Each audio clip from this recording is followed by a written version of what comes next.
What did you like about Lloyd tonight? Lloyd was good because he was competing in the zone and, a couple mistakes to some lefties, but if you're consistently in the zone, the percentages are going to be in your favor, so you can get away with mistakes like that. You basically buy yourself room for error when you're throwing the ball, really like he did, Sharm did, to also start for the other team, and then Combsy did as well. So those guys were good about being in the zone, and then the at-bats probably could have been more competitive too. So who's doing well, who's at fault, it's kind of tough to say, but you'd like to give the pitchers some credit. What's impressed you about Combs since he arrived on campus and taken over for his older brother? He didn't come in with any sort of trying to beat his brother or one-up his brother or anything like that. Anyone who's been around him, he's his own guy. And it's a refreshing, authentic personality, which I'd like to think kind of is representative of our program. So he's throwing the ball well too. What's similar about him to Aaron as a player, and what's maybe different? Probably fun to be around, good teammate, willing to take direction. Both guys are very good at fielding their position, which can be an X factor. Both guys aren't scared. And if you look at the pitchers we've had, we've been blessed with some good arms that Frank has helped, and they've made a bigger jump, so their stuff is really good. But I feel like we've had as many guys as anyone in the league that maybe don't have big league stuff, but they're not afraid to compete, and we're willing to give them the ball, whether it be Kirby, Xander, Stom, Redmond, and both Combs brothers now. I don't want to leave anybody off because those are my favorite kind of guys, although the big stuff guys are fun to watch too. What did you see from Dane Morrow tonight, and what stood out about him this fall? Yeah, I mean, Dane has really used the opposite side of the field, taking the ball to left field very well. I believe in Nashville, but he's had some really good at-bats where he's taken strong pitching the other way, but tonight you saw him kind of open it up to the pole side there and hit a homer. And, some guys have shined, the last two games, and others haven't.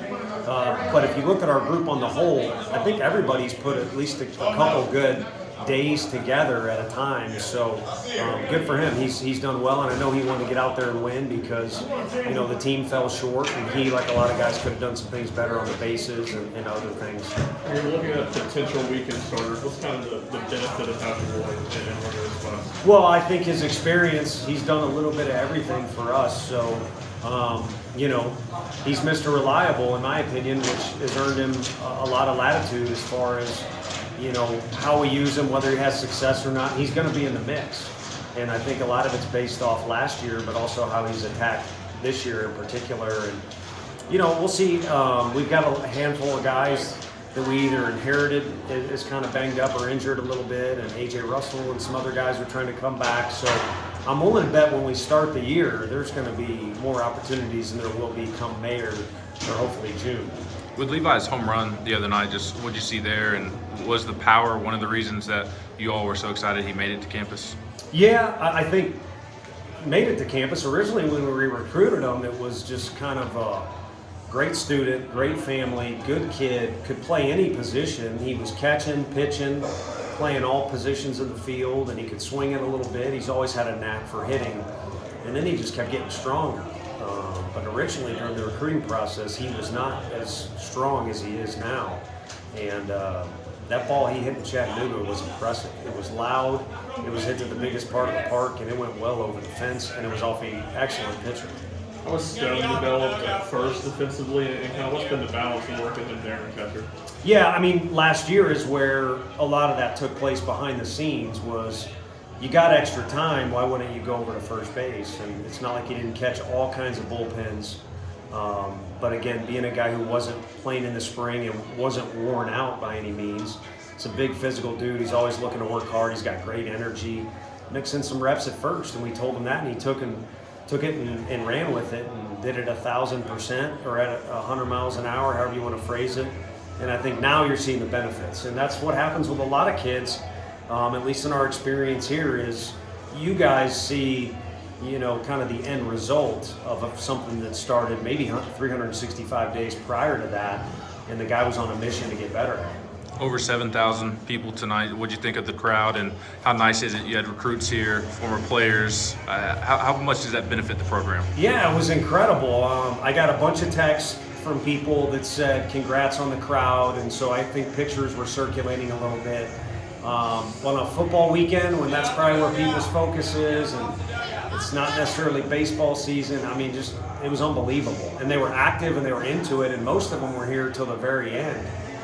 So a very special environment to be able to do in this Fall World Series deal, and I hope with roster changes we can keep doing this because, you know, some people may phase it out by the end of the year because we play outside opponents, but for us, with how many leaders we lost last year, it's important for us to do this. And again, I hope with the changes coming, we can do it. You know, we have a kid that's an infielder misjudge a ball in the outfield. The lights are usually a little tricky here anyway.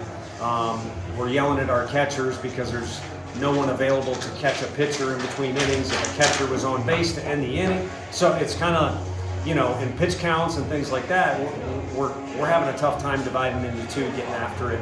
As much as people want to say we got too many guys, come to the park and watch what we got right here, which is why we had the recruits doing it.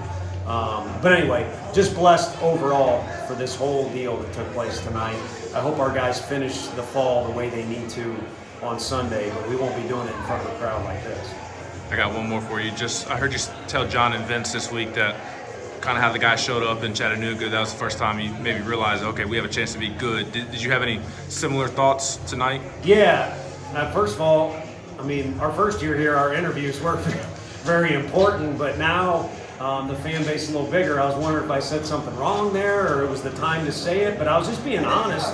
And I told the team, I just said, that's it. Like, whatever that is or it is, just that vibe and that readiness before that game was perfect. And I don't know if it was because of the rain or the big crowd or, you know, it's near the end of the semester, whatever. Maybe there was extra smack talk between the two teams, but it was even better than our game against Troy and against Western Kentucky, which is impressive because it's just the team split into two. Encouraging sign, but you got to do it more than one night. And so far, I'd say, you know, tonight was a little sloppy, but the competitiveness has been there throughout this week.